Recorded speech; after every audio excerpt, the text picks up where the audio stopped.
Sa wakas, mararanasan na rin daw ng basketball fans sa Pilipinas ang Linsanity. Dito kasi daraos ang preseason game ng Houston Rockets at Indiana Pacers kung saan naglalaro ang Asian American na si Jeremy Lin. May report si JP Soriano.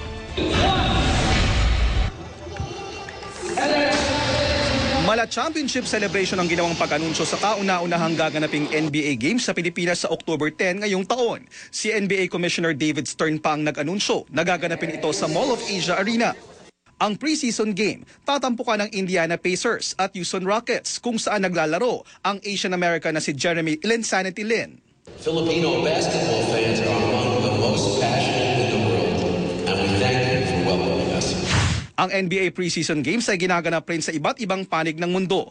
Ilang taon na rin itong dumarayo sa China at itong nakaraang taon naman ay sa Taiwan.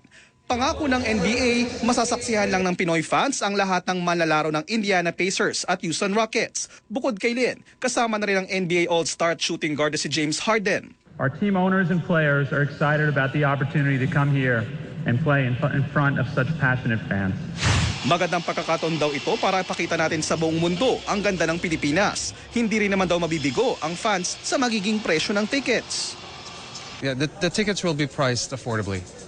I would advise that our fans follow us on NBA.com, on our Twitter feed, and also on Facebook so that they'll be the first to know. Kaya naman tuwang-tuwa rin ang Pinoy Cagers. Ito team talaga, maglalaro sila. Makikita namin yung talagang yung tunay, hindi yung sa TV, di ba? Iba, minsan kasi malaki yung diferensya nung sa TV at saka yung actual mismo.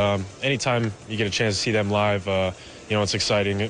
Mawi-witness ng mga Pinoy yung a high level, competition, yung mga different skill set. It's going to be exciting for all the Filipinas dahil bihirang-bihira na magkaroon dito ng mga talagang teams na pupunta dito para maglaro.